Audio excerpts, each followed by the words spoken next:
So, good evening. Good evening, everybody. Thank you for everybody who's been waiting. Firstly, it was my fault for being late.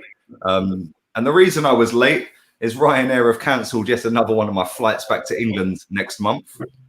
And then after that, I was sat on the phone for about 35 minutes on hold. So that's why I kept nudging it back. So apologies, it was my fault as always. But we are back. The circus continues. Welcome back, Claude, the voice of rats. How you doing, mate? All right, not too badly. I've had a good day. I met up with my friend, the kind Guna. So it was a great day. Enjoyed it. Yeah, lovely day out. It's nice that you two have finally met. We still haven't met him. We still haven't met him. Same. I didn't think he was a real person, Claude. Now you can clarify he is. Same. I didn't know he was. We had a lovely walk through the park. Lovely, beautiful day. Beautiful. Lovely. Yeah, and afternoon, Zach. Right, Lee, how's it going, mate? I'm good, man. I understand, like Claude said, you were skipping hand in hand through the park. Well, Helen joined us as well, so it was. We ended up walking 8 kilometers, Lee. That's the most I've walked since I was like 10 years old. So, well, I won't be doing that again. Well, listen, at least it gets you out the gaff, mate. A little bit of fresh air don't do any harm, does it? Yeah, definitely. Evening, Afzal. Yes, Lee. How you doing? I'm very well. I'm very well, mate. And hopefully you're doing well. Yeah, all good. Just waiting for lockdown to get over, and then I'm off to Dubai for a few weeks. So going to see Salt Bay. Yeah, I'll defo go in there and take a picture. Yeah, come on. I'll take a picture of the steak. Good evening, Kenny. You can take what's his name, William, with you and keep him there. Keep him there. Yeah. Evening, Kenny. How you doing, man? I'm all good. You know, I'm glad. Unlike other people, I love International Week because I can see proper football, not the garbage I've been seeing in the Premiership. The football in the Premiership is a pile of shit. Kenny. The football in the Premiership is a pile of shit. Pile of shit.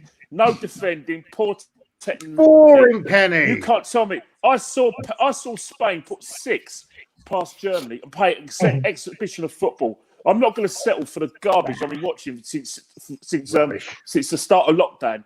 To forsake that. Can't beat your bread and butter stuff, Kenny. You're having that? That's a pile of shit, Claude. The Premiership, the football in the Premiership is a pile of shit. Now, children, calm down. Order. Good attacking football. They've already started. Plenty of goals. That's what we want. Entertainment. Goal. Poor defending and poor goalkeeping and poor tactics. I'd rather watch an exhibition of football than that rubbish that I've been watching since September. We've only even started and they're already at it. You want to see goals, go in, excitement. Listen, let Chig speak. Chig is waiting to speak. Can someone let him speak? Thank you. Good evening, Chig. Hi guys, you're right. Direct from your toilet by the looks of it, mate. My toilet? It looks like you're on the toilet.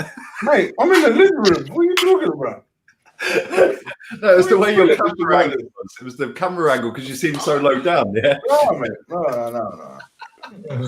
How you been, man? Yeah, I'm all right. I'm not too bad.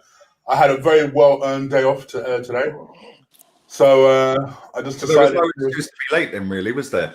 There was no excuse to be late. I just had a kip, that's all. It seems like I ain't spoke to you for weeks, mate. Mate, I've just taken... I'll tell you about it probably off air on one of our watch-alongs, but I've had a couple of things. I've had a couple of things to change this week. So, but yeah, cool. Yeah, I'm back to catch up. Very quickly as well, Chig. Yeah, I'm going to need to do a test run on Skype at some point between now or tonight and whenever you're ready, brother. Whenever you're ready. It'll literally be a 10-minute thing. Yeah. Yeah, whenever you're ready. Yeah, either tonight or tomorrow, something like that. Just 10 minutes, yeah? All right, cool. Let's start with Claude. Claude, Thomas Partey. We'll start with Thomas Partey. He's been declared unfit. He's got a thigh strain. And Mikel Arteta didn't give a timescale of when he'd be back, but he's definitely missing the Leeds game. Which means we're probably going to have a pairing in midfield because El Neni's obviously tested positive for COVID as well. So it's probably going to be Dani Ceballos and Granit Xhaka. Does that fill you with confidence going to Leeds United? I don't know. No, it's not. It was wasn't the cup final they played, didn't it? Didn't they play in the cup final when we beat Chelsea? Didn't they play together? Yeah. Yep. So yeah, I think he'll be all right. I actually believe. Okay, we're missing maybe for this game. I don't think it's that important. This game. I think this game plays into our hands because I think Leeds will come at us and we'll just counter attack and get the goals that we need. And they're very dodgy at the back as well. So I'm very confident about Sunday, believe it or not. It's the next two after might be different. Next two after is going to be a bit different, but Sunday I think Leeds will play into our hands because Bielsa's an attacking manager, and he won't change his tactics. No, he knows Arsenal. He'll go at them, and I think we'll pick them off. I think we'll be all right. I think as long as I think we'll be Ceballos and who else is out though? Kolasinac, Ceballos, Kolasinac, Elneny, Thomas Partey, and Pablo Marie. They're the ones that are not about Martinelli, obviously. Yeah. Callum Chambers, I think, is fit. Kolasinac wouldn't even be involved anyway. No, he wouldn't be involved. Well, you wouldn't think he'd be involved, but we've said that before, and he's played, hasn't he? What we've got to do, though, I've got to just play Aubameyang down the middle and play Pepe on one side and maybe Saka on the other. Them two in the middle, and we'll be all right. I think we'll do them. I think we'll win about maybe 2-1 or 2-0. So you're confident then? Oh, that's good, man. That's good. I'm kind of the opposite way at the moment. By tomorrow, when I do my preview, I might be a bit more confident. Come on, it's Leeds. Come on, what's all the panic about? It's Leeds United have been conceding 4 goals against who was it? Against Crystal Palace, wasn't it? Yeah, Aston Villa conceded 7 in 2 games before they played us. This is Arsenal's Arteta. I'm not, put it in perspective. Arsenal's Arteta is poor. Exactly. We'll come to you, Zach. Obviously, we've had 2 weeks off now, and we've seen Bellerin's gone on international duty, although he didn't play in the 6-0. There's a shock. Yeah. He was on the bench, obviously. We've seen Xhaka go away international duty. Aubameyang sleeping in an airport, it caused drama.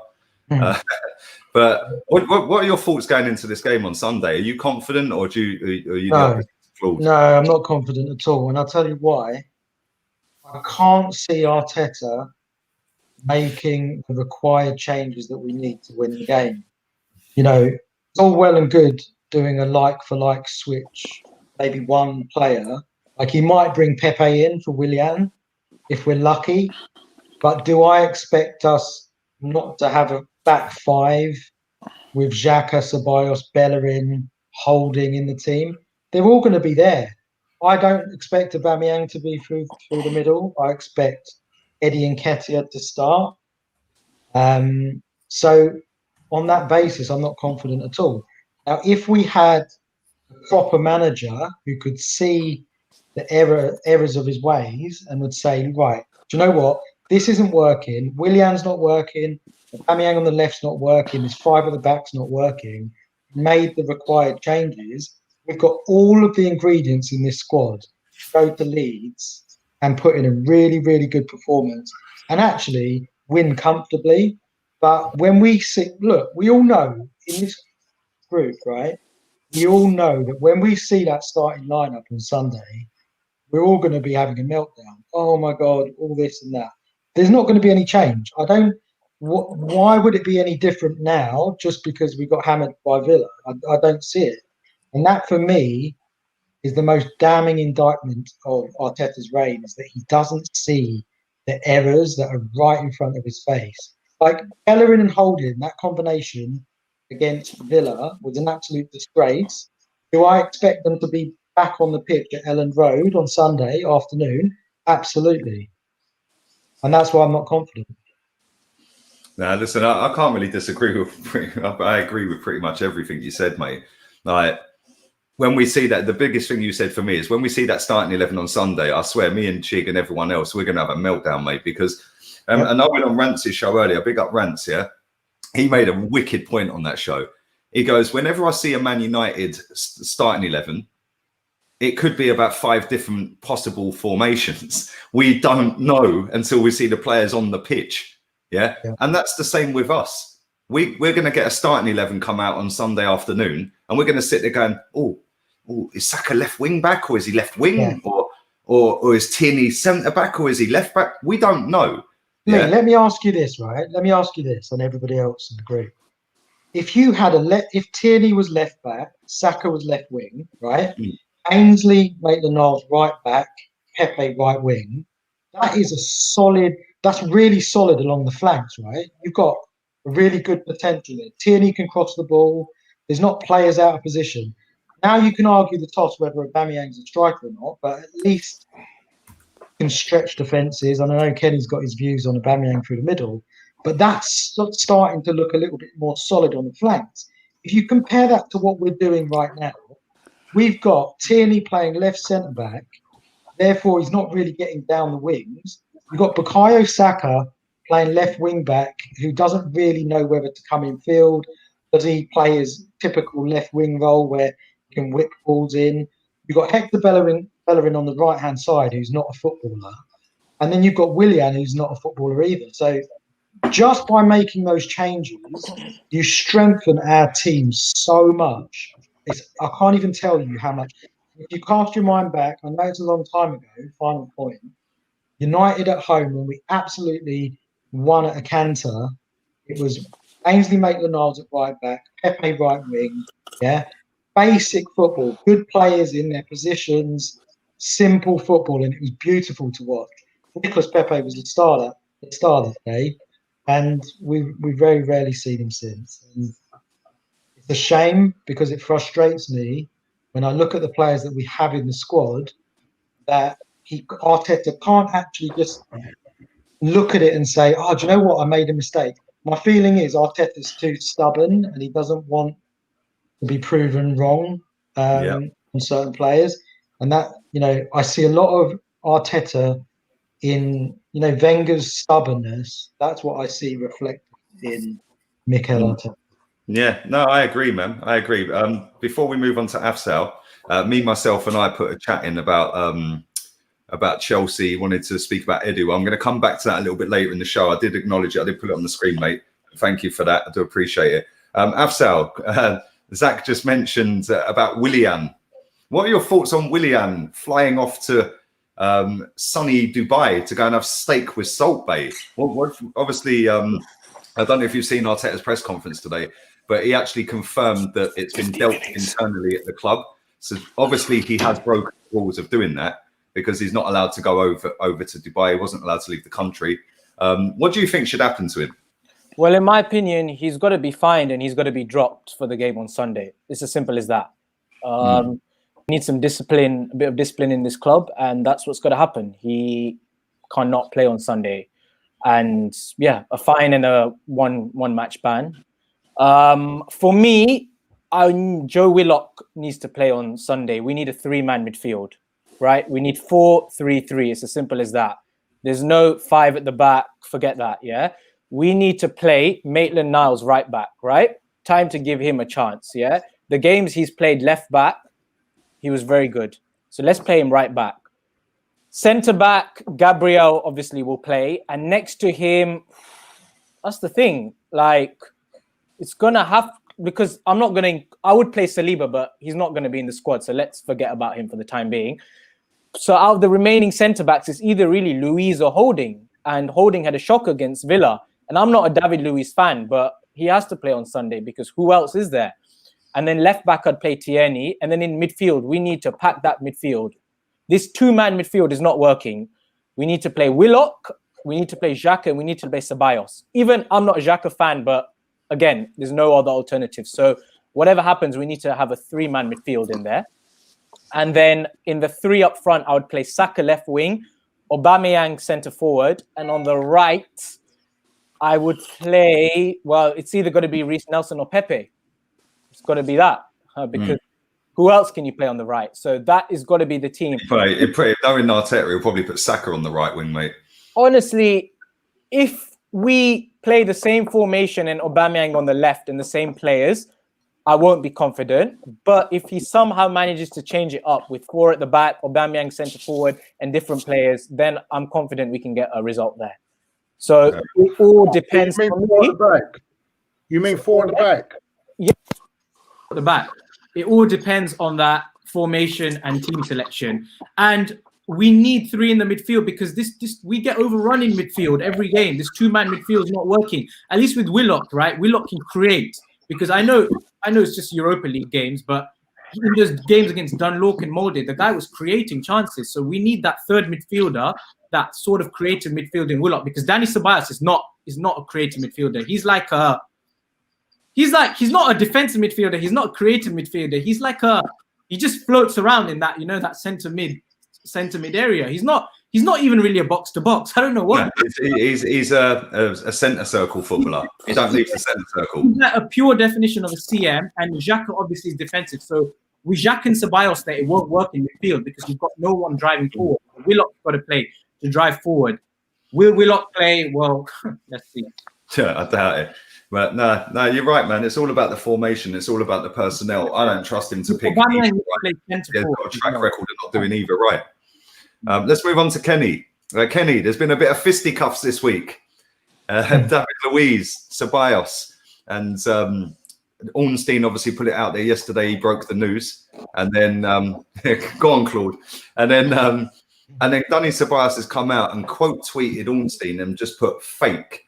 Well, I've watched and I've read the transcript of Arteta's press conference where he actually confirmed that it did happen.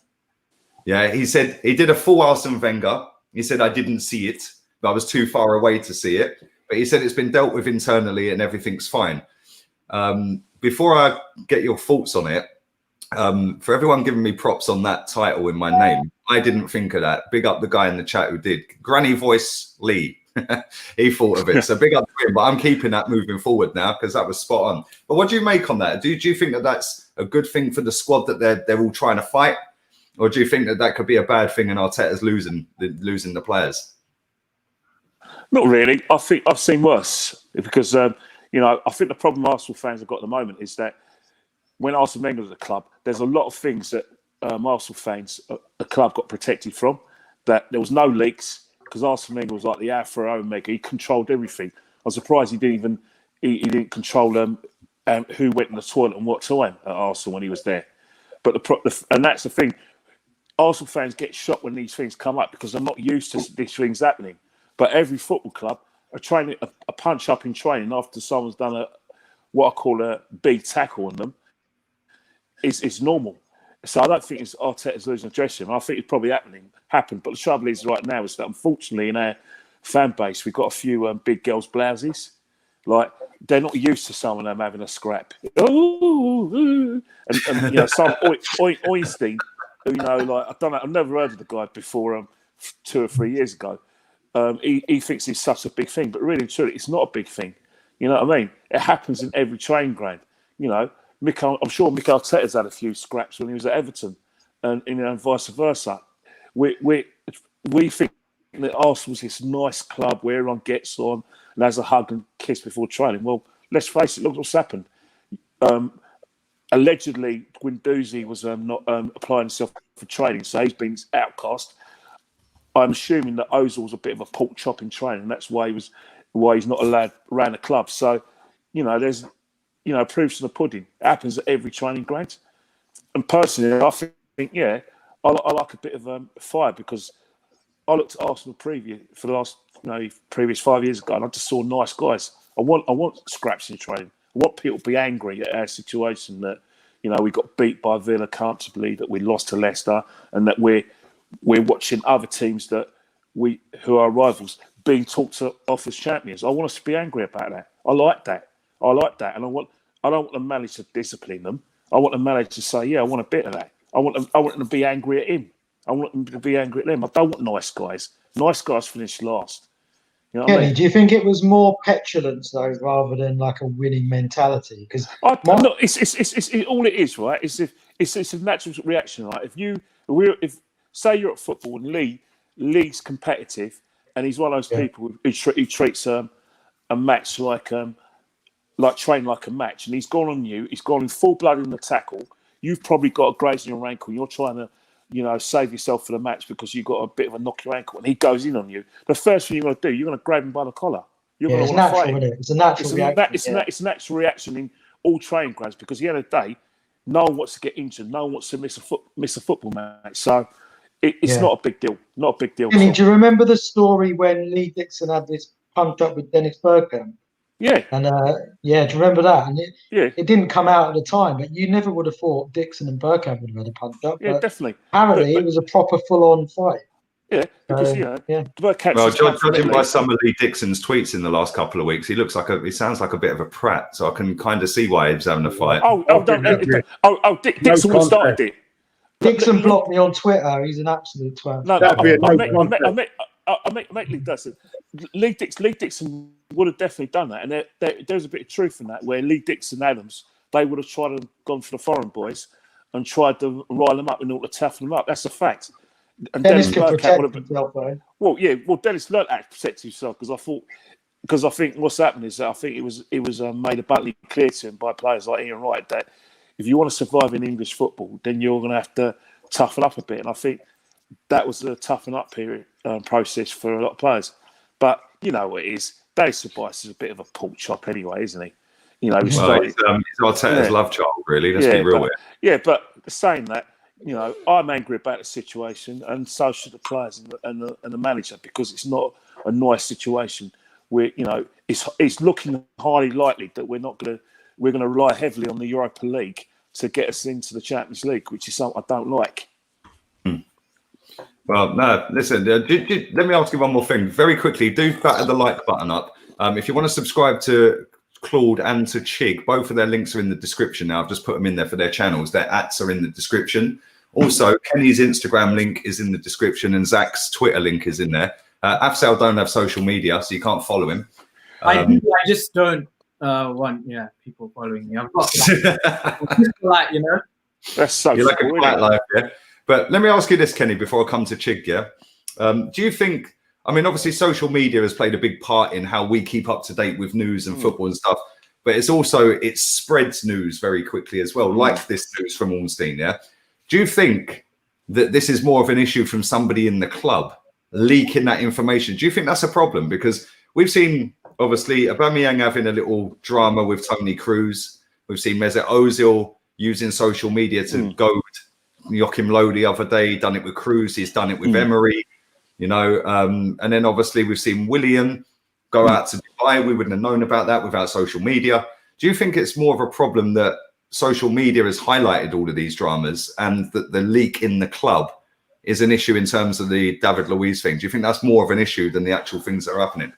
Well, I think what trouble with social media is that everyone can be a journalist, and which means you times the amount of grass by 100 grasses out there by 100, and you get an explosion of people who want their 15 minutes of fame. But the problem is that even before social media, there was always a rat in a cab.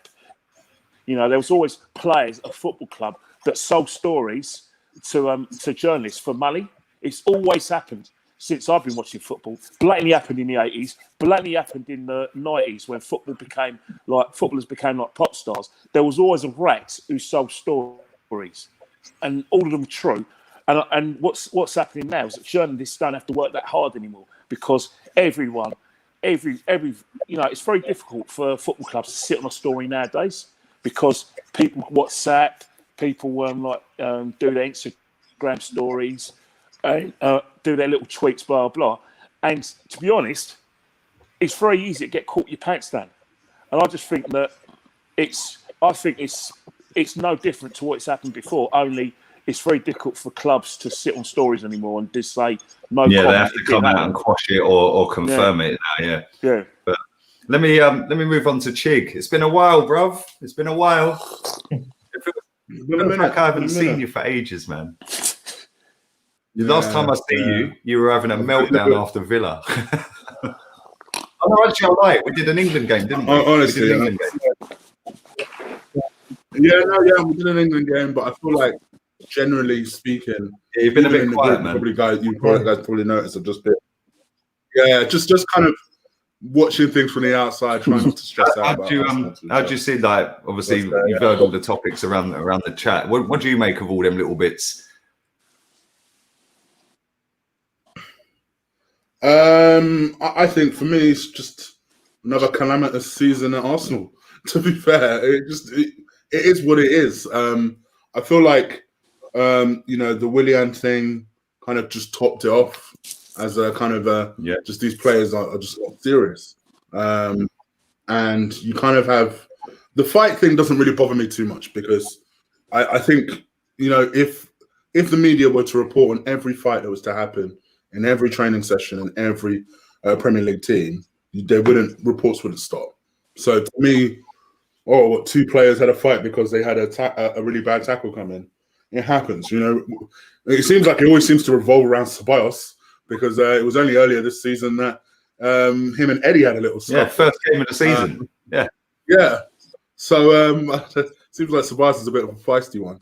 I think to me, my concern is really about match performances, and the fact that I'm hoping that like Claude said really at the start of the show, I think Leeds is a good game to come back to because I still don't expect Leeds necessarily to go down, but I do think that they play the sort of football that will suit us.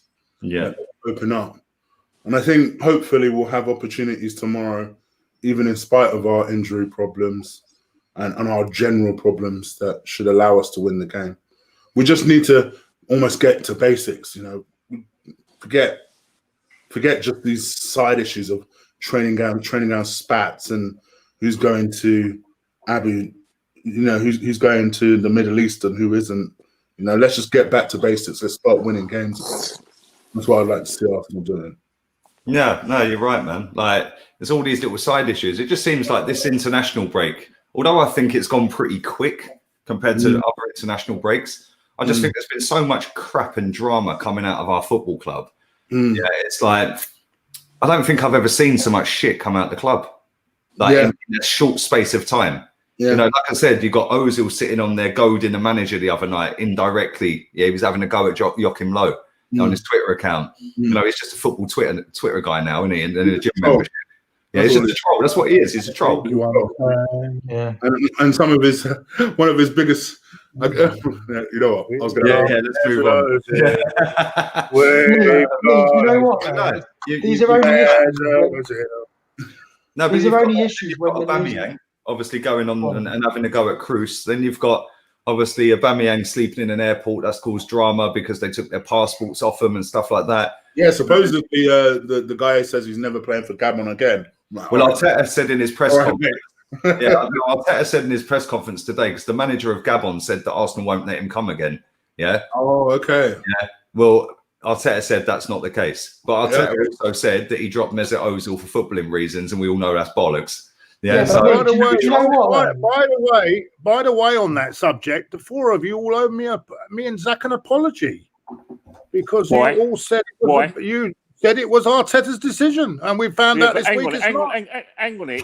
I think you are. I think you all owe us an apology, all of you. We don't owe you nothing. I showed you another transcript with the full.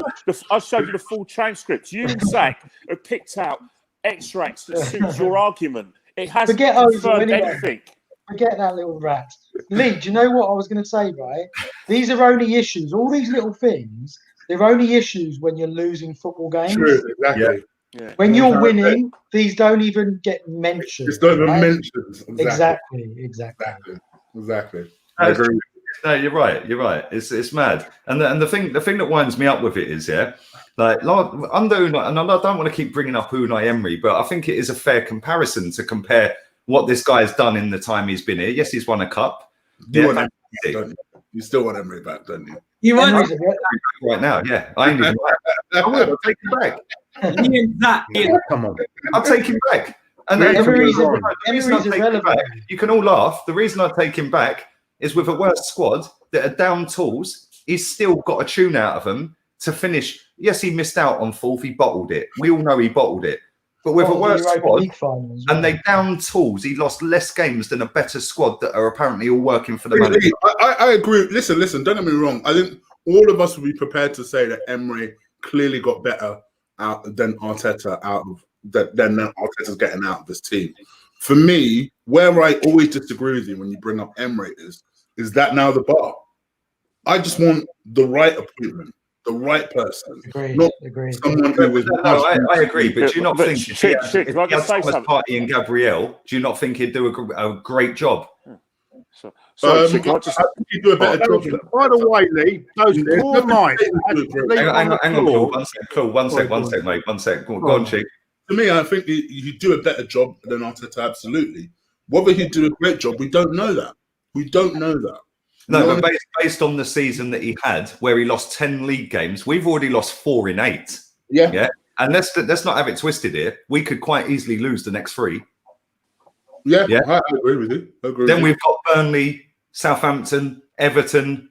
Like I said, you're comparing it to now and what's happening now. You can answer. I'm with you. Can he do a better job than Arteta? In my opinion, I think he's a better manager. But where I struggle when you mention Emery a lot is like I feel like you put him on this kind of like he would definitely 100% be like he produced that Jose Mourinho type of wins, and I'm like.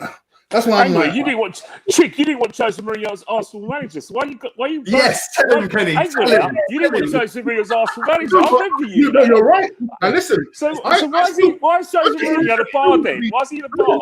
Still wouldn't be my choice, Kenny. Again, I can accept when certain managers are better than others. Do I think he'd be the right appointment? That's a so to be fair, you've always said with Jose that Jose had come in and do a job for 2 years and then it totally fucked the club. But do you know what, Lee? Do you know what? I hate to be the bearer of bad news, right? I've got a funny feeling in my gut. I know what you're going to say. Mourinho's going to win the title this season. No. And Arsenal fans, do you know what Arsenal fans are going to do? Silence.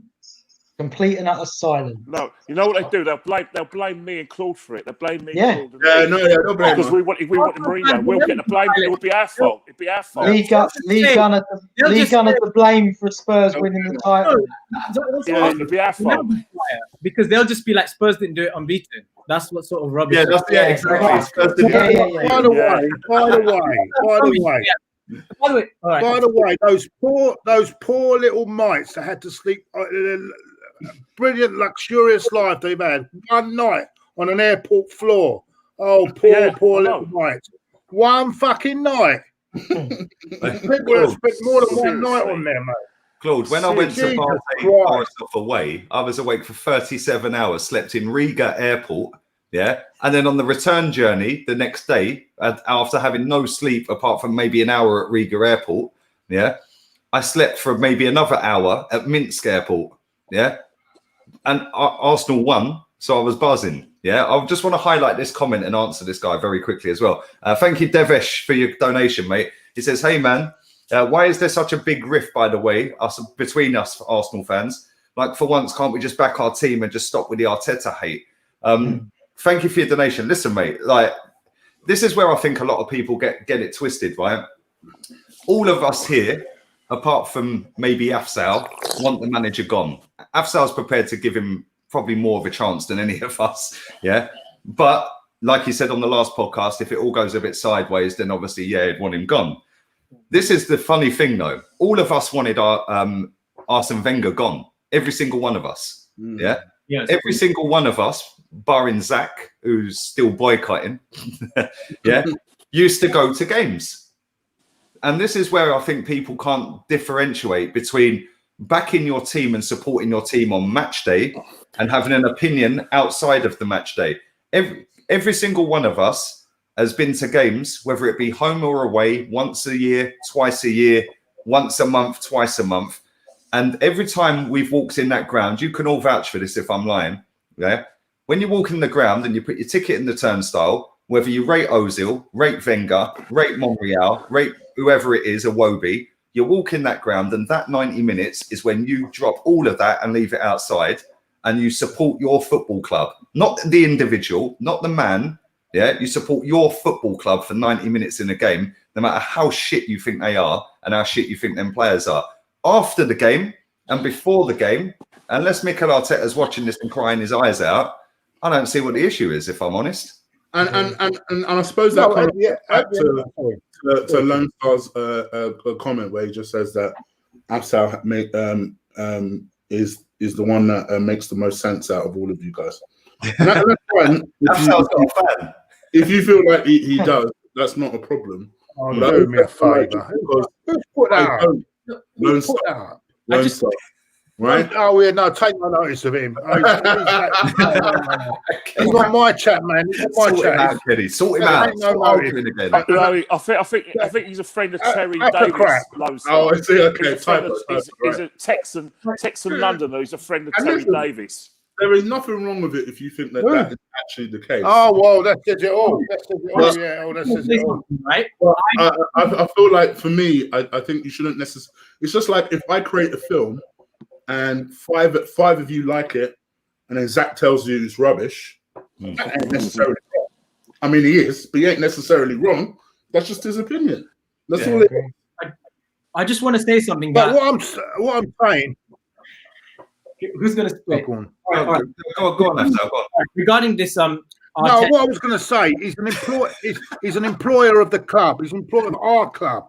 So it's nothing to do with hate. He's got a job to do. And if we don't think he's doing the job, we have a right to criticise. It's nothing to do with hate. So get off all that rubbish. Yeah, I completely agree with what everyone's saying in here. But, regarding, I treat like all managers fairly. And Emery got sacked when we won 4, drawn 6, lost 3. So he had 18 points from 13 games in the league. Arteta's got 12.8. So if Arteta in 5 games' time is around that level that Emery did, 18 points after 13 games, then unfortunately, us fans who have backed Arteta are going to have the same energy as we had with Emery, because that's exactly.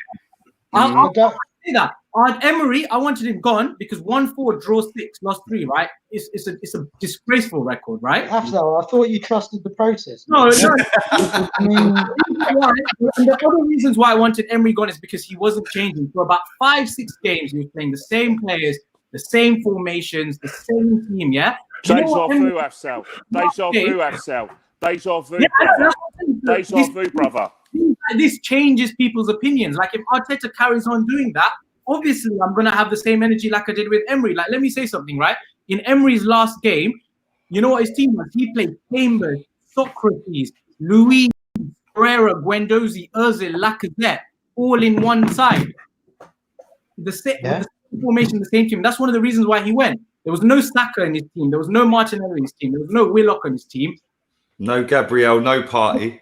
Yeah, as well, obviously that. But with the players he had, his final 11 selection in his last few games was a disgrace, and that's what led to his downfall. That's why I don't think it's the be-all and end-all. No, of course not. Of course, Emery... That's why I always he's not, but he's a very good comparison. And the reason he's a good comparison is because the amount of time... Yes, he's won an FA Cup, fantastic. But the amount of time... And he's been coming in as built up to be this next great manager, the next Fergie, the next Wenger, the next Pep. That everyone's put him on that level. Our fans, other teams' fans, all the pundits, the football club itself, the way they've PR'd this guy and marketed this guy, is he's going to go on to greatness. Yeah? Based on what? Lee, can I ask? You compare him to the guy that was in the job, that was on a downward spiral, and it had to come to an end. We all agreed. I agreed. Yeah, I hung on until Palace at home. Yeah, when Zaha spun off Mustafi. After that, I was done. Yeah, but at the same time, I feel that it is a fair comparison, because if you look at it, he didn't get his players, Emery. He's come out and said he wanted Party. Well, we've now got Party. You gave him Party. Yeah, you give him Party, he would have got us 4th or 3rd. Lee, can I ask? And in the Champions League, he keeps his job. Lee, the thing is about Emery, he's history, right? If we put him aside for 1 second, let me ask every single one of you a question, right? Has Mikel Arteta started to believe his own hype, insofar as, when you've got a young up-and-coming manager who's got everything to prove, they've got a graft for it. Nobody thinks they're good, so they've got to prove the world that they are good enough to get a big job, right? if you're starting in League Two, you're working your way up. You've got to prove something to everyone, to the world. Mikel Arteta had the opposite. He's had adulation from the likes of Pep, Wenger, the media. So the question is, does he believe his own hype, and therefore he's not doing the very basic fundamental things that you need to start being a good manager, a good football manager? That's my question. Does he believe his own hype? Well, Zach, my answer to that is that he doesn't believe his own hype. What he does is he believes in his system.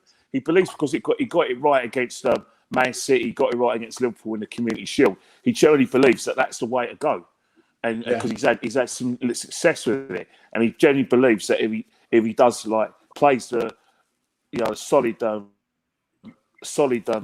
I said, Christmas tree and hit teams on the break, he thinks that's the way to go. Unfortunately, what Mikel Arteta has learned as a football manager, and something that Pep Guardiola has learned in the Premiership as well, teams study you and think, right, that's working for them. Well, it's not. We're going to make sure it doesn't hurt us. Let's stop it. And so Mikel Arteta's got to come out of Plan B. Plus, I also think Arteta's enjoying a period of where a lot of managers are former players. He's playing in an era where there's a Lampard, there's an Ollie, so he's almost enjoying Pirlo. Yeah. So he's almost enjoying that kind of. Yeah, but they'd all managed football matches before they got Solskjaer. I would agree with you. He's able to stay under the radar. Oh, Solskjaer won a league title. Yeah. In Norway. He's able to stay under the radar. At the moment, what I'm essentially trying to say is that he's playing in an era where a lot of the PR and the media are trying to boost this next generation of managers to try and step up to that next level. For me, out of all of them, so far he's one of the worst ones from what I can tell.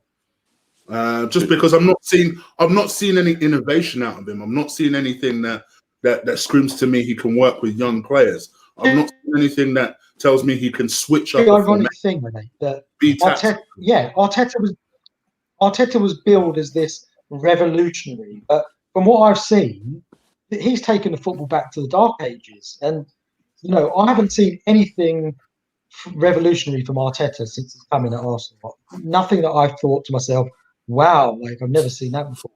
It's just dark age football. It's confused, it's negative, and quite frankly, if he doesn't sort it out soon, I hope he gets sacked in a couple of days. That's what I was going to say. Kenny was watching a lot of dark age football this week. Claude, you've been watching too much of Italy playing. That's why. Exactly, Kenny. Exactly. Did you watch that? I had to sit through that. I didn't. I watched Spain. I watched a few he picked a proper team to watch, mate. Like none of this Italy with their park the bus football. He watched a proper team, didn't Kenny, you? You've watched two meaningless games over the international break, and you're trying to tell me. Sorry. The League of Nations is a competitive tournament. The Premier League, and I'm going to say, England-Iceland was a meaningless game. England-Iceland was a meaningless game. I hate Claude. The Premiership is the biggest pile of crap this season since we come back in June. Poor defending, poor goalkeeping, poor refereeing decisions, and a lot of pundits bigging up the pile of crap. Defending crap. Even when we're parking the bus, we still don't defend properly. And go and ask Aston Villa and Southampton fans whether they feel the same, Kenny. They'll have a completely different perspective. Maybe so. But my counter to that is that you've got to realise is that the reason why Premiership fans hate the Premiership because they've got big games to watch. But you ask a Grimsby fan or a team that Halifax, they support the national side because that's the only time they get to see big game football. So they have some have-nots. They have hate international football, but they have not love international football. What about Mr. Afzal, the biggest England fan going? Have you watched any of England friendlies? I watched England games. Yeah, I didn't watch any of the other games, but I watched. Hold on. You telling me that England-Iceland game wasn't a meaningless game? Oh, dear. Yeah, it was obviously because we had nothing to play for, but it was. I still watched it. I didn't watch it. I was the only one of the three I didn't watch for England. How did Saka do? I heard he played well. Saka got man of the match. in the first game, didn't we? The one me and Chig did. Yeah, we did a watch along for the first game. He got man of the match. The second game, guess what? Benched. No, because he's rotating his squad to see who is the best 11 for the Euros. It's all like but the same. Yeah, but Afsal, hang on. Wait. At the same time, he's had that job for years. Yeah, years. If he can't see that our best team has Grealish in it, Kane in it, Saka in it, is what Arteta is going to be. Sancho on the bench, is he mad? He's probably decided. Sancho starts every week. Every game, he has to start. Yeah, Sancho, Grealish, Kane. Sancho, Grealish, Saka, and Kane, they're all starters. What about Rashford? What about when Rashford and Sterling are fit, though? You've got a lot. But you can play Saka at number 10 and put Sterling on the left. And what about Rashford then? Where's Rashford on the bench? Kane's miles better than him. Kane sent Rashford to the school. Sancho Rashford to the school to get the kids their dinner. No, honestly, it's not even a debate, Kenny. Harry Kane is world class. Rashford isn't. Yeah. He can be a good with 20 minutes to go. Talking to Harry Kane, my mate Robert, who is one of my best mates ever, Spurs fan, he's very angry at me because I put a tweet out and I said, Harry Kane says, I haven't scored my goal yet, and it's not fair. Everyone else has scored except me. It isn't fair. Laugh. And people just all over that. And the reason why I said it is because Harry Kane tried to shoot from every angle. I'm surprised he didn't try to score from a corner. That game. He's tried that before. But Harry Kane was like, you know what I mean? He was joking, Kenny. England team, you need to have Kane up front, then Sterling and Sancho on the wings and Grealish behind, and Henderson in midfield, and someone else behind him. Simple. Yeah, but people get this twisted. Everyone thinks that Grealish is a number 10. He's not. He's a left forward. But then you can't play Grealish and Sterling. Who do you play? Grealish and Sterling. You play all of them.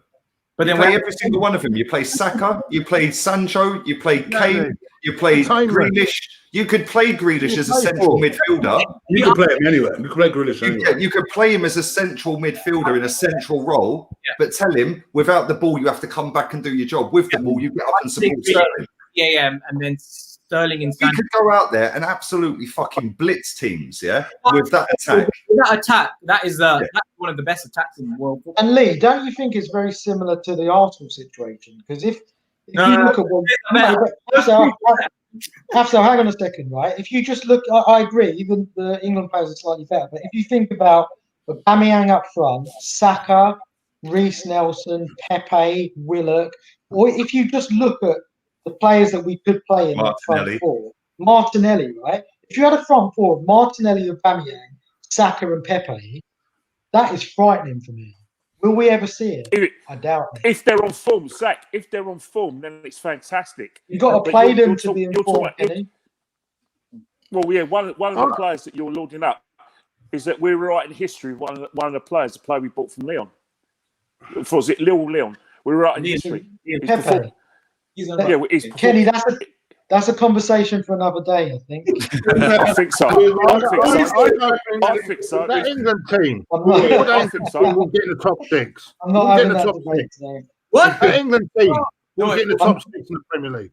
It would. With a proper manager, it'd win it. No. Agreed. Arnold, Henderson. Southgate's not good enough. Let me ask you all one by one. Let me start with Zach, Southgate I already know the questions. Southgate or Arteta? Who's the better manager? Neither. Ooh. Do you have to pick one? Southgate. Damn, really? Goodness. You hate Arteta that much, Jesus Christ. Lee, look, let me just put the record straight. I don't hate Arteta, right? No, I just completely, fundamentally disagree with pretty much every decision he's making for this football club. It's as simple as that. If he had come in, and look, football's a game of opinions, right? So he's never gonna do everything I want as a manager. But even if he did 80% of how I think the game should be played, I'd back him all day long. Fact is, he does 5% of what I want, if that. So I think Southgate's better. Yeah. Okay. Fair enough. Afsal, Southgate or Arteta? Ooh, that's a tough one. Remember, Southgate got us to the semi-final. Yeah, just remember. Yeah, the easiest route ever. Yeah. And then when it was a big game, he bottled it. Oh, but still, what's in front of you? That's a tough. Oh. You know what? You got to ask. Penalty FC. Yeah. Don't sit on the fence, Afzal. You'll get splinters, mate. I'm telling you, you're going to get splinters if you carry on. Oh, I don't know. Probably. I don't know who to choose. I can't say. You know you want to say Southgate. Pick one, man. Yeah. Who's the worst manager? Choosing between two crackers. Yeah. What cracker would you prefer? Southgate or Arteta? Who's worse? Southgate edges it. Yeah. Kenny? You know, look, you got a manager when he makes I've got a political answer coming on there. Yeah, but I'm not being funny, right? I'm not happy with either of them. I'm sorry, I can't say who was worse than another. Get the Ronseal out. No, come on, Kenny, stop sitting on that fence, mate. No one can say anything. Get the Ronseal out. Get the Ronseal. Look, it's not a fair comparison because regardless of what we say, one's got no experience. He's not doing a great job so far for me, but the other one's had all this experience and he's not good enough. He's not good enough. Okay, so and he's had gifts. So let me ask you a question. Let me put it a World different Cup way. semi-final, Penny. World Cup semi-final. Semi-finals of the Remember that. That's an achievement. Okay. Well, it's not because he didn't win it, did he? See, this is the Wenger mentality in Afzal. It was for a team that has been getting out in the second round and first round every season. Semi-final. We keep failing with shit managers. Stop picking on us now, Did England play? Sorry, England played. Look, I think really and truly, right, is that, you know, at the moment, Arteta's a man in possession because he's managing week to week. Southgate isn't, but one thing is that Southgate's made a pig ear of all the gems he's got at his disposal. He hasn't got a clue what his best team is, and any team he chooses. The reason if England don't win the Euros, it'll be down to Southgate and his lack of judgment and his lack of ability to spot a good player. He'll cost England. So your answer is Southgate then? I think Southgate's awful, really do. But I'm not great either at the moment. No, but let me put it another way for you. Yeah? They named a tube station after him, mate. Come on. Southgate both lost their jobs today, yeah? And Southgate got the job. Would he do better than Arteta's done? Maybe that was the better way of putting it. Probably because he's had more experience and he'll know. And surely, the fact that he's had some really good players at his disposal at under 21s at England, he'll know a good player and he'll know players around the league. So he'll probably go and buy some of the gems that we've demanded to come to Arsenal Football Club from other clubs, because it seems like it's a crime to get English players into Arsenal because their name isn't some exotic Spanish name or a Portuguese name or some from West Africa. We must get a foreign player who we've never heard of, never seen, but we've been told that he's the best thing since sliced bread. Yet we got players in this country we know are good enough. No one seems to want them, so maybe Southgate would do a better job than that. Yeah, you'd make a great politician, Kenny. By the way, now. Kenny's talked about 10 minutes. Yeah, you'd make a brilliant politician, mate. All of that cool you have, they could enroll you, mate. So you have, Sal, right? You see, if I really wanted to, I could have said that England played Morocco and Panama, and that's why they got to the semi-finals of the World Cup. Because I like you, because I love you, I didn't mention that. Colombia and Sweden, they're not exactly bad teams. Colombia got 5-6 by Ecuador the other day. Panama and Morocco. I love and we didn't Morocco to do say that. They do make good cigars. No, it was Tunisia. But no, Ecuador hammered Colombia 6-0 the other night. So Colombia. Tunisia. Sorry, Tunisia. Yeah. But so Kenny, what was your answer? What was your answer? Who's worse, Southgate or Arteta? One word. One word. Everyone give one word answer. What's that? Who's worse, Southgate or Arteta? I don't know. No, come on. We need a straight answer, Kenny. Our spirits I said Southgate will have more experience than us manager because he'll know the players better. That's what you're getting. So Arteta's worse. Okay, got it. What about you, Chief? I never said you have to. I never said that. I'm paraphrasing, Kenny. I swear, you lot are mad. What about you, Chig? I know. Don't do the political one, the sitting on the fence one. Come on, like no, Kenny. No. You know me. I don't sit on the fence. But I can't believe Kenny just said 10 minutes waffling about sitting on the fence. Do you know what I mean? No, but I will anger people. To make it clear, I don't rate any of them. I want to make that nice and clear, right? But not only do I think that I am probably Southgate is the worst manager, I actually think Wenger would have won the World Cup given Southgate's position. Who would have won the World Cup? Who would have won the World Cup? If you gave Wenger that same situation Southgate had, you'd have won that World Cup. You think he would beat Croatia? No. No, hold up. He makes a good point, actually, right? Because we were 1-0 up in that game. And you know I don't rate Wenger either. But did you not see Wenger in the Champions League? Football was coming on. Yeah, but Lee, Wenger in the Champions League semi-final against Man United at the Emirates. Yeah, similar kind of. Yeah, but Croatia are not Man United, mate. They yeah, didn't but Wenger was tactical. They didn't have Rooney. Yeah, come on, that's a dodgy comparison, bro. They had Rooney and Ronaldo. Come on, mate. Wenger was one of the worst tactical managers I've ever seen. He relied on. We know that, but at the same time, 1-0 up against Croatia. He probably would have had more chance of winning that game than Southgate. Yeah, Southgate, 100% would have managed that game much better. Yes. Much better. I'm not a Southgate guy. Not at all. Not as a player, manager. I'm not a Southgate. The man who cost England the game was, if not Southgate, it was Harry Kane. Because if he puts that across, yeah. So that, there's a small margins. You can't blame Kane. You got to blame Harry Kane for that because he was greedy. He wanted to. Okay, on that basis, then, Claude. On that basis, then, when Lacazette's missing sitter after sitter every week, is that on Lacazette, not Arteta? No, it's Arteta's fault because he's picking him. Come on. Yeah, but you can't compare the two, though, Lee. No. That's a one-off. Harry Kane's a world-class player, right? That was a one-off game. Lacazette has consistently missed sitters for 2 years straight. That's a different kettle of fish. Yeah. So, Chig, what was your answer? Who's worse? Oh, Southgate for me. What about you? I'm not a Southgate guy at all. Not as a player, not as a manager, not as a coach, not as anything. Southgate worse than Arteta, Chig? Yeah. Wow. Yeah, I agree with him. I think Southgate's but that's like me saying I'm choosing a Jacob's cracker over a Tesco brand cracker. It's like choosing between Chig. It's like choosing between Emery and Arteta. I've got to say, I watched England. I've been watching England lately.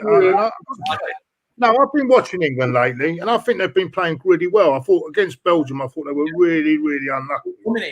They did. I don't think they deserved to lose the game. Actually, I thought they were really unlucky, and I think they're playing really well. So I'm going to say who's worse, Arteta. Agreed. Okay. Remember, we missed players this international break. There's a lot of players missing. What's that? Why Always Me says Southgate's worse, not even a debate. He's from Croatia, and they played 2 games before that went 120 minutes in penalty. Mind blowing how we didn't beat him. Great point. The last time we played, excellent point. We beat Croatia last time we played them. Southgate plays better football as well. Yeah, but when it mattered, I think the thing was, to be honest, I think when Sterling went on the pitch, he was giving their defenders a lot of torrid time. And when Rashford came in, he's when I sort of kicked the ball forward and run after it, and that just played the crisis sense. And I think Modric just ran the show. No, he was brilliant, wasn't he? Yeah, he kept the ball. What's that, Claude? Biggest problem with England for me is the goalkeeping situation. Yeah. Oh, mate, he's shit. Massive. He's the problem, Pickford. He's the weakest link. Him and that Kyle Walker, probably, I think. I think Yeah, I think Southgate's got a bit of a problem in it because one's good with his feet, and Southgate like people good on the ball. Yet you've got someone like Pope. He's very good at it, dominates his area, but he can't kick. Yeah. I think should the question be who's worse, Pickford or Leno? Pickford. Just. I would say Pickford. They're both bad. They're both bad. Pickford's worse. I'll tell you what, I don't rate Leno in the top 10 in the Premier League. I don't think he's in the top 10. Is Pickford in the top 15? I don't think so. No, do you know what's funny? Is the top three. Leno's Almunia for me. Is Almunia? Yes, exactly. The top three goalkeepers for errors that have led to a goal. David De Gea is number 1. Pickford is number 2. Leno is number 3. And Pickford's got one mistake more than Leno since Leno's been here. Our fans rate Leno like he's world class and he's the next Neuer. But our fans also sit and slag off dinosaur shots. Yeah, it's funny, isn't it? One fan rates him. I don't know. Yeah, we'll move on. Let's go. Yeah, the coffee merchant. You know, we'll move on from that. Well, whack some questions in the comments section. I want to come back to this super chat earlier that my man put in, if I can find it. 1 second, because he was asking about Edu. Let me quickly find it. Drive the likes up if you haven't. Make sure you subscribe to Guna Eagle Eye, Claude and the Bansters. Both links are in the description. Make sure you follow KennyKen1972 on Twitter and Insta, link in the description. Make sure you follow the kind Guna. It's Guna Till I Die 19 in it, Zach. Yeah, that's it. Yeah, that's in the description as well. So make sure you check that out. Right. Me, myself, and I asked earlier, who should face the sack while we embrace the process that renders a 32-year-old from Chelsea? No one talks about Edu's inside trades where all the agents provided the new players, not actually him. Yeah. I think what he's trying to get to is the fact that William was free anyway. I think he was trying to say that Edu's a bit of an issue because we haven't really gone out and done anything outside of the box. If you actually look at our signings since Edu's been here, we brought Thomas Partey's buyout clause out. We signed Pablo Mari from Brazilian League that he knew about. We've signed Cedric, who was a free. We've signed common denominator. Kia Dropperin. Do his name again, Kenny. Kia, I don't know. Kia Dropperin. He's the one. It's him. It's him. He's. No, you got the name called. You called it wrong. Maybe so. But the fact of the matter is that you name those players, and they are part owned, and they're the agent of this man who's friends with Edu. William Cedric. All of them are linked to that name. So Edu, basically the person who runs our recruitment isn't Edu, it's Kia. You name the players that he's named, they're all linked to Kia, except for Partey. Well, it doesn't surprise me. This is again another man who doesn't have experience in his role. Like when people were telling me, "Oh, but there's experience in the Brazilian national league." What has that got to do with club football? Yeah, like what is he going out there buying Brazilians to play for Brazil? Yeah. No, I don't necessarily think Edu's an issue. To be honest, honestly, I think we are. He's one of the things I did not want after Wenger. I agree. Getting an Arsenal man into the club, and then what happens? They get time they don't deserve. Kenny, I agree with you. We need something fresh that is not in the club and get players that we actually need. Yeah. However, Edu is not the main issue, right? If you think of Edu gave us Martinelli, right? Didn't he? And who wasn't playing Martinelli when he got player of the month? That's one player, Zach. That's one player out of 8, 9, 10 that he signed. No, Martinelli was. Who got us Thomas Partey? Yeah, Thomas Partey was a buyout clause. I could have done that deal. But I'm just saying, under Edu, but Mari identified Partey before Edu came to the club. Partey was already identified before Edu came to the club. And Martinelli was Henry wanted Partey, so Edu weren't even here. Don't get me wrong, I don't like Edu at all. Go on, Chick. Go on.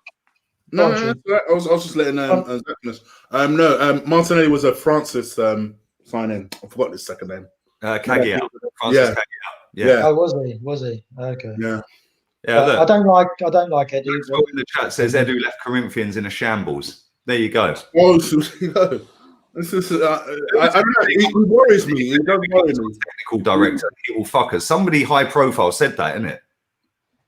I can't remember who it was, but somebody high profile said that if he's our technical director, he will fuck us up.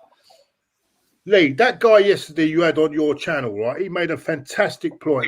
Grizzly, he said from top to bottom, you need it sorted, and everyone has got to be on the same wavelength from top to the club, right to the bottom. He made a fantastic point. That's the problem with our football club. It's never been from top to bottom. Liverpool have done that. They've got it sorted. Everyone is in the same wavelength. And until we do that, we're going to have problems no matter who's managing the football club. Yeah. No matter who's managing. If he said that, that was an excellent point. We've always had our own side agendas. Like look at the Pepe deal, for example, and see how many people had their kind of took so much pieces of the pie out of that deal. Just like why are we not all on the same sort of wavelength from this? Well, look, Thomas Partey wasn't wanted by Arteta. He wanted a what? Yeah. That's destined to fail. But you know what? That point about the structure from top to bottom is spot on. But ultimately, it comes down to the owner, right? He's got to put that structure in place. And we've all sat here, or we've had group chats before where we've talked about Stan has spent money and he's not the issue. I'm kind of now thinking that he is the issue because if you think about right? Go on, Kenny. Yeah, what I'm trying to say, sorry to cut you. We've had 2.5 years to sort this out. The process but it's the owner's job in April 2018. Kenny, so what's been going on? Kenny, it's the owner's job to put the structures and processes in place, right?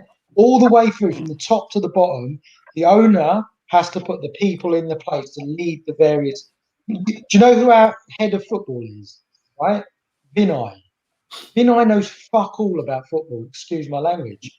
Fuck all. And he's the same age as us, Zach. I know he is, and I know I'm not supposed to be. I'm not supposed to be swearing on here because Afsal will tell me off.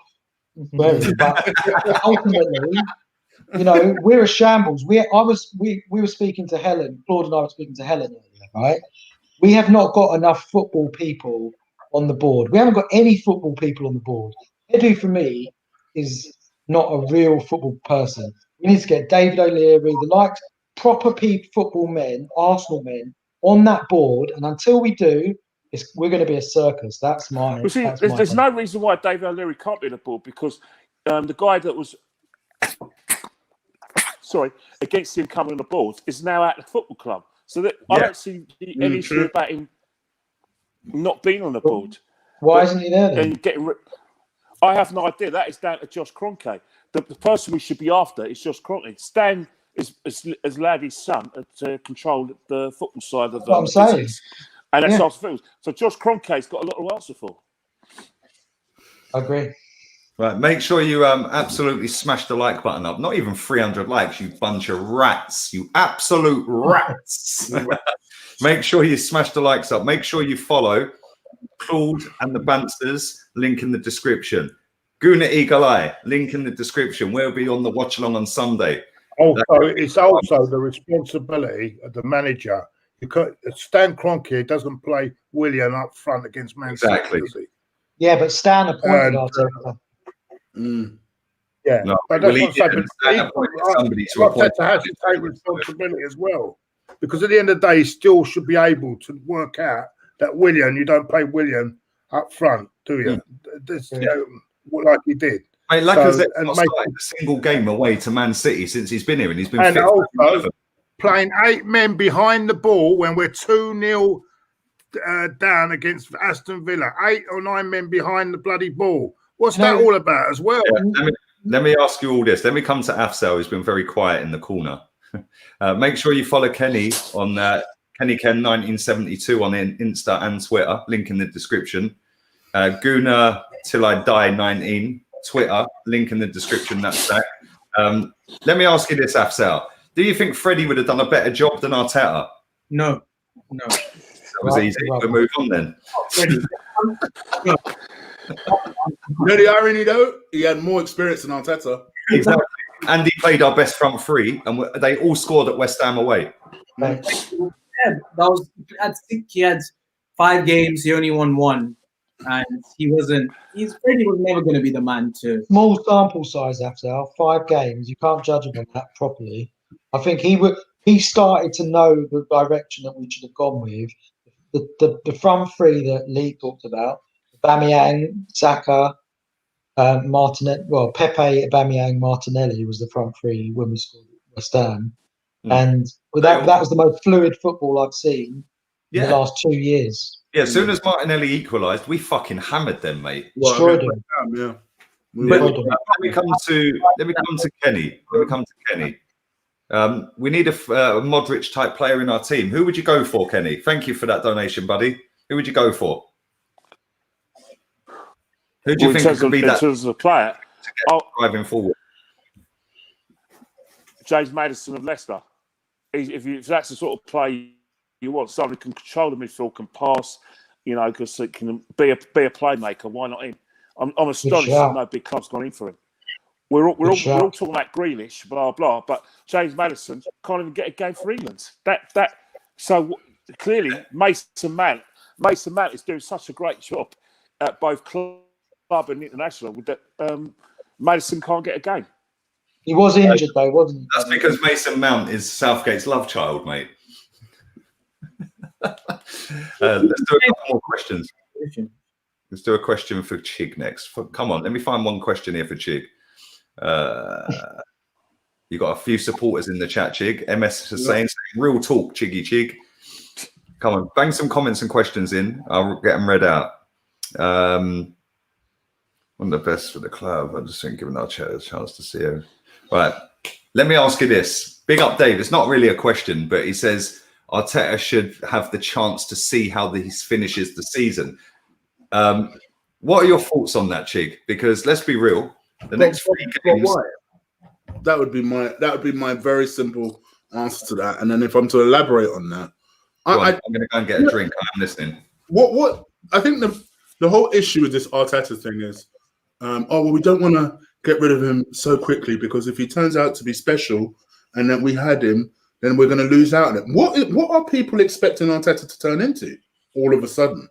Like, if you can identify that it's not working and you decide to make a decision on the basis that it's not working, and then let's say in 2 to 3 years' time, Arteta magically turns into Pep, are people really going to look back and say, oh, well, Arsenal fucked up because they had him nice and early? I don't understand why people are so insistent that Arteta has to finish the season.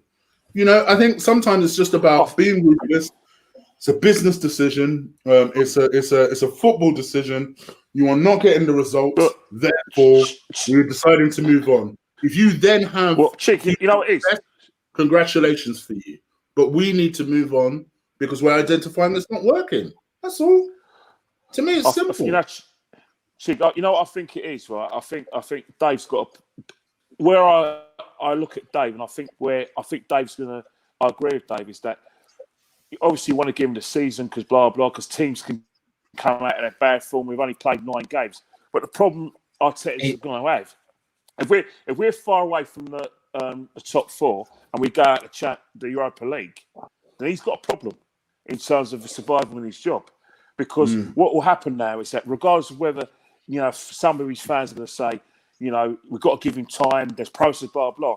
That board may say, you know what, that's the 5th year without Champions League football. Sorry, we kind of made a mistake. But at the same time, sorry to cut you off, mate. Yeah. The problem I have with what that guy said, and big up Dave for putting the comment in, mate, which is why I want, because it calls a debate and we can elaborate from it. Yeah. What I don't understand. Let's assume between now and Boxing Day, when we get piped by Chelsea, which I fully believe is going to happen. Yeah. So we lose to Chelsea, we lose to Tottenham. Let's say we lose to Southampton, where we lose every fucking year anyway. Yeah. Let's say we get a draw against Everton. All of a sudden, we could be sat there. Let's say we draw one of the next 2 games and win one of them. Let's say we win both the next 2 games, yeah? Then let's say we beat Burnley and say we beat, who else we got? I think that's it up till Christmas. Let's say we're sat there at Christmas with 6 losses, 6 wins, or 8 losses, 6 wins, or whatever. Why would we keep him? I think the board will keep him, Lee. 8 fucking games by Christmas. That's yeah, relegation. But the thing is, the board are going to look at the situation and going to think, you know what? It's going to be a situation that if we're still in the Europa League, especially in the knockout stages, and if they see a draw where we play someone, you know, like someone from maybe the Scandinavian countries, and we've got a chance of getting the last 16, they're probably, if they see us in the draw in the last 16, someone friendly, he might stay on. But if they see a situation where it's going to be a team that they probably think we're going to go out against in the last 16, and we're still in the positions that we feared that we're club going to go into, then it's difficult for him, you know, for the board to make that decision. They may not wait for the end of the season. They may think, you know, let's make a decision now and start get that process restarted afterwards. That's what I think the board would do. Kenny, do you know what my fear is, right? We've got an Arsene Wenger situation on our hands. Arteta has become a spokesperson for the board. 100%. He's become a puppet like Wenger, and the board value that, right? So I don't think they're going to have the same ruthlessness that they had with Emery that they will have towards Arteta. I fully agree. And then that's the problem we have. It's not going to be a footballing decision anymore. Because let's face it, lads. If it was a footballing decision, Wenger would have gone in 2010, right? But the board hung on because he was a puppet for them. He would take the flak. He would go to press conferences, and the board don't have to come out. Even at the AGM, Stan didn't even have to open his mouth. He could just sit there if he ever turned up and not say a word, right? Arteta is exactly the same. I'll tell you what, the Ozil situation reflects that perfectly. He's taken the flak for the board's decision to not play. Yeah, but isn't that what they're paid to do? Isn't that what they're paid to do? It's not. No, it's not. They're paid to get football 3 points on the board and every football club, though, guys, every football club, the spokesman for the football club is the manager. Every issue that goes through the football club, it being disciplinary or any other issue, we're going to go. It's the manager that they'll talk to. You don't. Football fans and journalists don't want to hear from the owner. They want to hear from the manager. So why do we have to put up with lies, Kenny? Okay, wait. Let me ask you a question, right? Rance said this to me earlier. I'm going to come to Claude in a minute, yeah, right, and ask him this question I've pinned. Rance said this to me earlier. Do you think that Jose Mourinho would ever get told by any fucking board member or owner, you have to drop a player, which is what Arteta's been told by our club to drop Mesut Ozil? And he's gone, oh, yes, okay, then. Do you think Jose would have said yes if he would have gone, fuck off? I'm the manager. If you want to manage, you manage. Yeah, that is the difference between being a proper manager and just being a puppet. Yeah, this manager we've got is a puppet. He's proud to have the job, granted. We'd all be proud to be Arsenal manager. But he's going in there, giving it all the fucking big talk, and he can't back his talk because his hands are tied. And because he's already come out with all the PR bollocks, he's now fucking himself every press conference and getting more and more tied up and more sounding like Wenger in press conferences. But Lee, he feels sad. Lee, he feels sad though, doesn't he, that Ozil's not in the squad? He feels sad. That was kind of taken out of context, yeah? Right, I listened to that. I don't know if you listened to it yet, but I listened to it, and he said that it hurt him that he had to make a decision to leave any players out of the squad. But they run with the title, I'm hurt that Ozil was left out. Yeah. So the title was kind of misleading, but he did say he was hurt to leave any players out of the squad, which it is a hard decision, whether it's him as manager or Emery as manager. It's tough to pick 2 or 3 players that can't go. You're right about Mourinho, though. Mourinho would have told the board to fuck off. Yeah, he would have said, fuck off. If I want to play Ozil, I'm playing him, mate. Yeah. What are you going to ask me, Lee? Let me come to Jez's comment.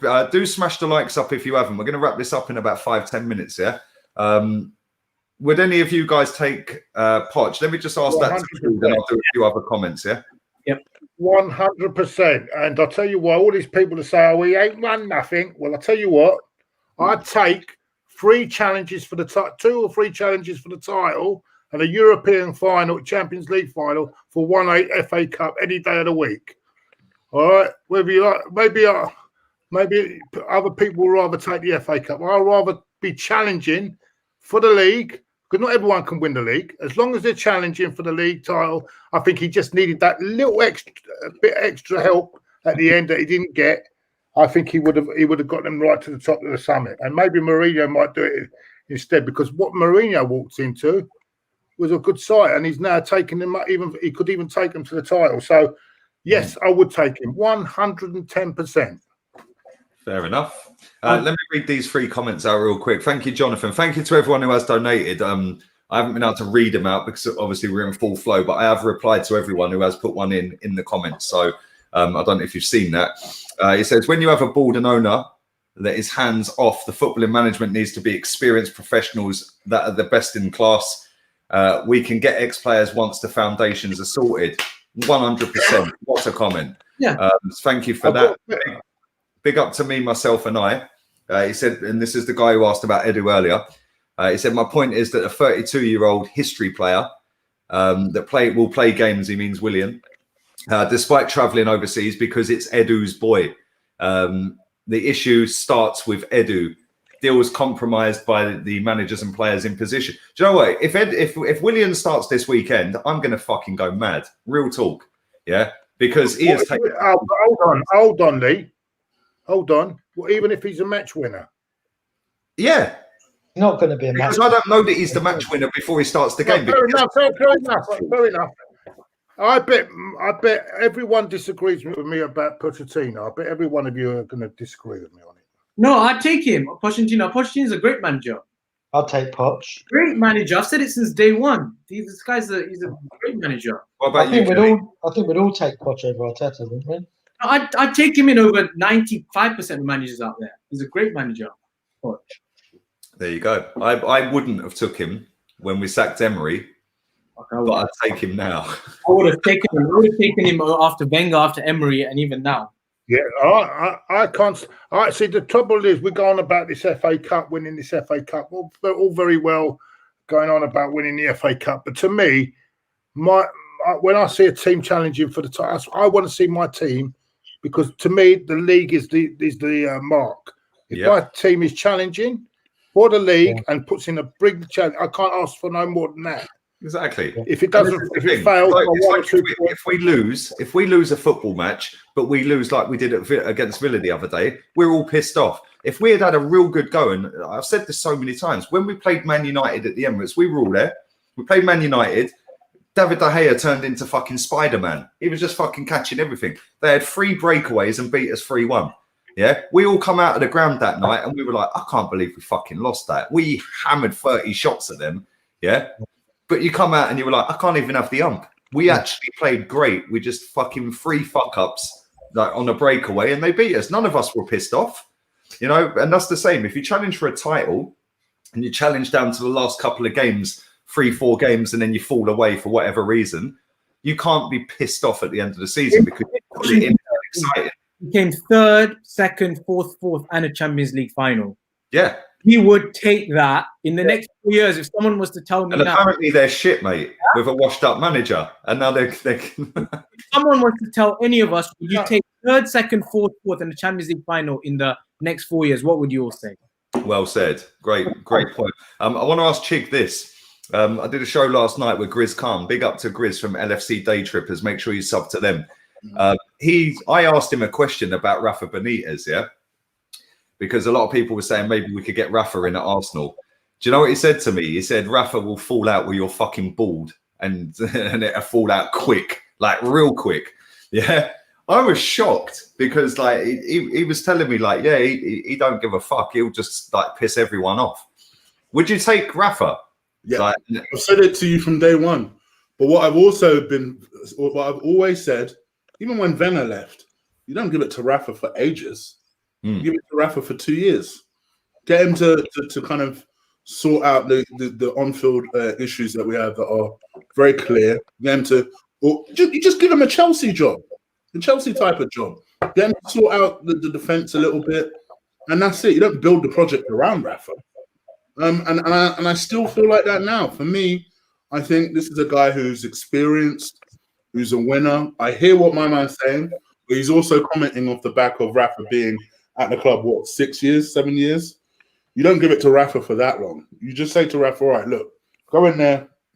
You're a winner. You can sort out that defense. You're someone that can communicate with the players. You've won everything there is to win other than the Premier League. Go in there and at least go in there and just do a job. Just do a job. And then go and identify the long-term target, whether it's a Nagelsmann, whether it's the Ajax manager, whether it's, you heard me, Eddie Howe. So, yeah, you go and identify that long-term manager. That is the thing I've always wanted them to do. That's why I've always been against the Arteta appointment, because I'll be honest with you guys, I'll hold my hands up because I know someone will call me out on it. Like you, Lee, I didn't want Poch, not to start with. Same.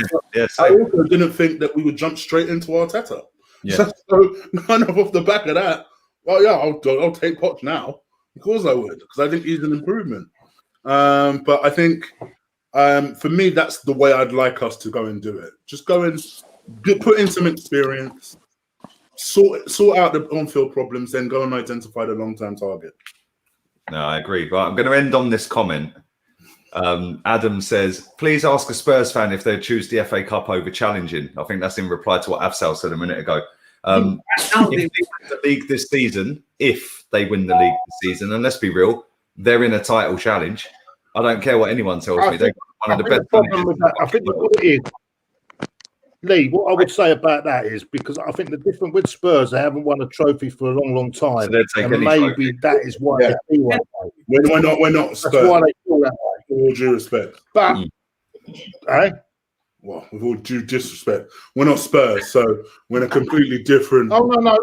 You know what I'm saying. You know what I mean. Yeah, they haven't won a trophy, so they'll take any trophy, Yeah, it's a good point. If you asked me in 2014, I would have said FA Cup. If you ask me now, I'd say top 4. It just depends. We went for that all that years without winning. The way you worded it was perfect, though. You said in the next 4 years, if we finish second, fourth, third, fourth, and a Champions League final, would you take that? Yeah, but Lee, Afsal, let me just pull you up on that thing that you just said, right? Top 4 isn't challenging. Finishing 4th isn't challenging. You take what Spurs did. Spurs did challenge in a couple of those seasons, and they challenged the Champions League. But the question is, challenging for a league title is so different to finishing 4th or 3rd. You can. No, wait, Zach, wait. The season they finished 3rd, they fell apart in the last 6 games. The season they finished 2nd, they challenged. They should have won the league 2016 when Leicester won it, and they fell apart. Chelsea spanked them at Wembley, and that finished. We could have won it. We could have won it. We should have won it, but we finished above them, and our fans got all giddy because we finished 2nd. Yeah. We should have won the league, but they should have won the league, and they capitulated. That's my point. If we would have bought a striker, we would have won it. Yeah. We would have won the title. We finished 2nd when Leicester won the league, but we didn't challenge for a league title. No, but we were in a good position at one time, Zach. He didn't buy in January. He kept Giroud. He weren't scoring. We were top of the league for a long part of that season. We were top in January. Then I remember we beat Leicester. Remember, and we went. We did the double. We were top in January. Then we went 2 points behind Leicester. Then we lost to Man U. We lost to Swansea 4 days later, and then we drew to Spurs. And we dropped 8 points in 3 games, and that ended our title race. Yeah, but the thing is, Zach, you're saying that we didn't challenge. Yeah, technically we didn't. Tottenham did. Tottenham did challenge, though. That's the point. I agree with that. 8 points behind. But I was just saying that top 4 doesn't equate to being challenging for a league title. No, of course, no, totally agree. Nobody can disagree with that. But the point is, they did challenge Tottenham, yeah. But they just fell apart in the last 6 games. I remember Hazard took fucking liberties at Wembley, bruv. Yeah, he literally fucking had Tottenham on toast. Yeah, they were 3 points behind at one stage, and then they drew 2 and lost 2 in their last. Yeah, 5-6 games or whatever, and they just fell apart. And they finished Chelsea were unstoppable. You know, when Chelsea went on that crazy run, Tottenham were never first that season. They were always 4 to 7. They were always about 7 points behind. And then when Chelsea lost to Man U, they went 4 points behind. And then they challenged, but they weren't never like first or anything. They never sat top of the league. This is what pisses me off, Lee. This is what pisses me off because everyone goes, "Oh, it needs 2 or 3 years before we can." What about Leicester? They had one season they nearly went down, the next season they won the title. And we've got to trust the process. Trust the process. Yeah. I know we got bullshit, this. Who do you know this year? All I hear is process, low fucking blocks. All these new words now coming out. Get back to the old days. Fucking all this shit. And sack the fucking lot of them. That's what I say. Going in football. Hey? Sack the fucking lot of them. Sack them all. Mm. Yeah, look. My man Luke in the chat says they definitely challenged 15, 16, 16, 17. They did. I want to know what Kenny's answer on Pochettino is. I didn't get it. We didn't get it. We didn't get Kenny's answer. He's been sitting on the fence the whole time he's been in this podcast. Hey? No, look. I've always rated Pochettino as a coach, and if I didn't get my first choice, if he was available today, and they said, "Look, would you take Pochettino at Arsenal all day long?" Because I think he's a fantastic coach. I think he's a brilliant coach, and he got the best out of his team. You know, he made them believe that second was nowhere. They did finish second, and they didn't get the trophies they should have got, but he got them bloody close. I would have loved to have their results over the last few years. I don't care what anyone says. No, they're more respected in Europe than we are. We're a joke in Europe. Mm. Yeah. No, it's true. It's true. In those seasons where Spurs challenged, they didn't exactly bottle it, in my opinion. You know, we were top in those seasons at one point. In both those seasons, we were Tottenham were overachieving, Afzal. Yeah, they were overachieving. We were top before. Yeah, when are we going to overachieve? And we've underachieved. The last time Arsenal challenged for a league title, in my opinion, was 2008 when Eduardo got injured. When William Gallas sulked on the half. Yeah, crying. I've got a feeling this year this could be Chelsea's year. You know, I won't be surprised if so, because Liverpool got all these injuries, even though they're the best team in the world, in my opinion. They've got all these injuries, so you never know. City, I don't think are good enough at the moment. So Chelsea could do one of those surprising ones. You know, dark horses. Remember. When people are writing City off too quickly, man. No, I'm not writing. No, do you know what? City, Afsal, yeah? I've lost one game this season. And they have got the most injured players in the league behind Liverpool. I'm not writing them off because I reckon a low points tally will win the league. Something like 83, 84 will win the league. So No. Somebody's going to go on a mad run. There'll be 2 or 3 that will pull away. I reckon them 2 or 3 that pull away. You think I don't know. Liverpool, City, and either Tottenham or Chelsea. One of them. Depends. 5 points, I think. Depends if the crowds come back this season. If they come back after January, I think we'll see a more. Those teams will pull away. I think those 4 teams we've mentioned will be those 4 teams we've mentioned probably will be the top 4. I agree. I think that is the top 4. Yeah. You just don't know what order, but probably Liverpool are favourites if they can get their players back. Liverpool are still favourites. Come on. No. If Arteta gets his act together, can we do it or not? When he's playing fucking Eddie, this clown will probably have in his fucking head somewhere that because Eddie came back off loan at Leeds, I know, I'll drop every fucker and put Eddie up front for Leeds on Sunday because he's got points to prove. Because he knows them. He knows the manager. I actually think there's a player there. You know, there is a player there. This reminds me of Andy Cole. I bet he'll go on. No, I'm telling you. I'll tell you this now. Listen to me. This is my prediction. He'll go to a club again, and he'll come good somewhere else. Yeah, probably Bolton. Yeah, no, I think he'll be okay. Everyone wrote Andy Cole off. He went to Bristol City. Then went to Newcastle. Look at where he ended up at Man United, and look what happened. I think he's a right girl at best, though. That Who are you talking about? Which player?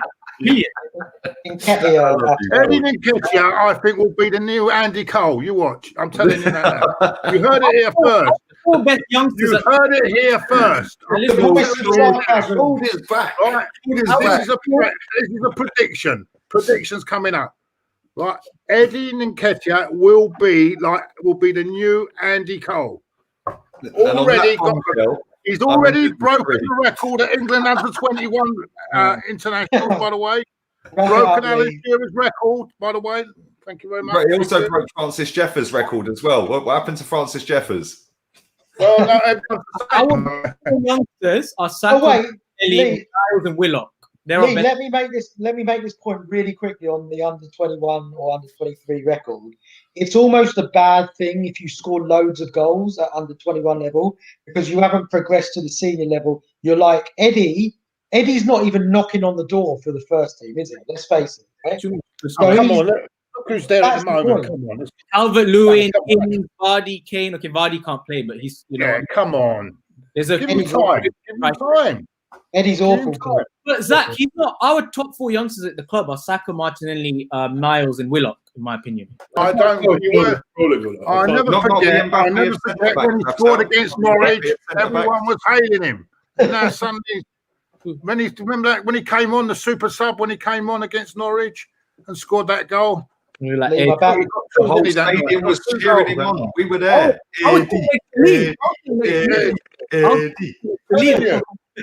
Eddie, I'm predicting it now, and I'll say it here live on air, right? And I want you to record this. Eddie Nketiah will be the new Andy Cole.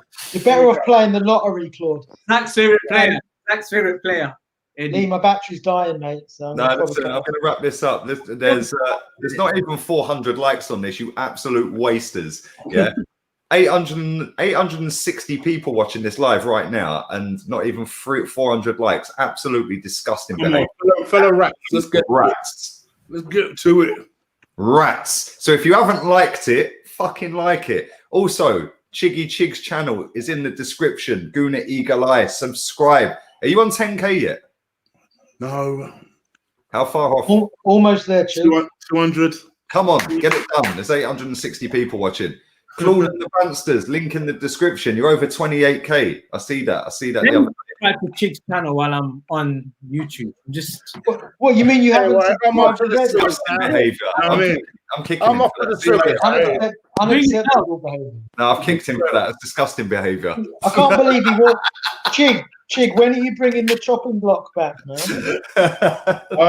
Actually, it's funny you should say that. Actually, I'll make an announcement on that very soon. The chopping block is the best show on YouTube, Arsenal YouTube. Exactly. You know what? Hey, there's one with chunks on with the dating thing. Shoe something. That's brilliant. Shoot your load. No, something to do with shoe. I can't think of what. Lee cut after that. If the shoe fits or something, it's on YouTube. It's with Chunks is on there. Chunks is really good. I like Chunks. Funny man. Oh, I mean, young Philly. Yeah, they're funny together. I can't lie, they're quality. They got or what? I actually watched that the other day, so I know what you're talking about. Yeah. Brilliant. Chig, it's been done. It's been done, Chig. Right. I kicked you because the disrespect of not subscribing to Chig's channel is disgusting. Unacceptable. Yeah. Lee, never, ever. YouTube channels. Chig and yours. What about Claude? Fucking hell, you're going to Claude. Kick him out. Kick him out. Get him out. Unacceptable behaviour from Afsar. One of our own as well. Oh my God, that's disgusting. How long have we been in this group chat? He can't even fucking subscribe to us. Absolutely disgusting behaviour. Listen, thank you to everybody. On your channel and Chig's channel. So he's back again. Watch. Kick him out. If you haven't subscried to Claude, done. 3 channels. Show me you've subscribed, otherwise I don't believe you. Look, I've got my thing. I've done it. He'll never watch any of the videos anyway. So. This is true. This is true. From now, I'm going to start watching everyone's videos, you know. I'm going to see that. I'm going to start watching them. Look. I'm back on the hype. I'm enjoying all this now. All this podcast. Kick him out. I watched Terry the other day on Claude's channel. Any more tickets? Anyone want everybody who has watched live? Tickets, buy or sell. Hit the like button. Hit the like button. I watched all the links. So make sure you subscribe. Buy or sell. Tickets, buy or sell. But yeah, listen, we're out of here. Before we go, make sure you subscribe to Chig, to Claude. Afsal doesn't want to be followed anywhere. Kenny Ken 1972 Insta link is in the description. Also the same @ on Twitter. Guna Till I Die 19 on Twitter, link in description. I will be back again at 9 o'clock with a Man United fan tonight. And that Man United fan is Mad Red United. Adam from Mad Red United is coming on tonight. We're going to have a good discussion about the weekend games, about Man United, how he sees the state of United. And really looking forward to that. He's actually a Manc and a Man United Manc. Most Mancs are blue. He's actually got a Manc accent. Big up to him. I'm off to the sewers now. Say again, mate. Where I belong. I'm off to the sewers where I belong. Well, yes. Listen, you are the voice of Rats, and Rats. And Rats. Rat means real Arsenal talk, Claude. So yeah, fuck all of them. And thank you to everyone who showed mad love in the chat. All the donations are greatly appreciated. I do appreciate that. But more importantly, you guys putting comments in and coming to watch it was consistently over 850. Don't forget what I said here, live on air. Eddie Nketiah will become a legend. A legend. I'm out of here. See you at 9. Latest.